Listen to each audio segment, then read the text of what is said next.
ಇದು ನಿಮ್ಗೆ ಇಂಟ್ರೆಸ್ಟಿಂಗ್ ಇದೆ, ಸೀಕ್ರೆಟ್ ಕಾಂಗ್ರೆಸ್ ರೇಡಿಯೋ ಅಂತ. ಕಾಂಗ್ರೆಸ್ ರೇಡಿಯೋ ಅವಾಗ 1941ನಲ್ಲಿ ಮಹಾತ್ಮ ಗಾಂಧಿಯವರು ಕ್ವಿಟ್ ಇಂಡಿಯಾ ಅಂತ ಶುರು ಮಾಡಿದ್ರು. ಹೌದು.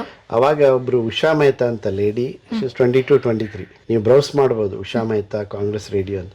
ಅವರು ಈ ರೇಡಿಯೋನ ಒಂದು ಸೂಟ್ ಕೇಸ್ನಲ್ಲಿ ಹಾಕ್ಕೊಂಡು ಇದರಲ್ಲಿ ಬ್ರಾಡ್ಕಾಸ್ಟು ಮಾಡ್ಬೋದು, ಪ್ಲಸ್ ಕೇಳ್ಬೋದು.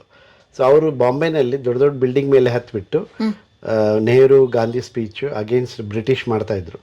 ಸೊ ಅದು 3-4 ತಿಂಗಳು they British were trying to capture her. 1941ನಲ್ಲಿ ಅಷ್ಟು ಟೆಕ್ನಾಲಜಿ ಇರಲಿಲ್ಲ ಅವ್ರಿಗೆ.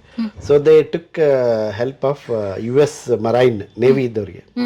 US ದವರು ಕೋಸ್ಟಲ್ ಮರೈನ್ ಬೋಟನ್ನು ತಗೊಂಡು ಆಮೇಲೆ ಹುಡುಕಾಡಿ ಇಲ್ಲ ಬಾಂಬೆನಲ್ಲೇ ಮಾಡ್ತಾ ಇದ್ರು. That lady used to say this is Congress radio calling on wave length of 42.34 meters from somewhere in India ಅಂತ ಹೇಳ್ತಿದ್ರು.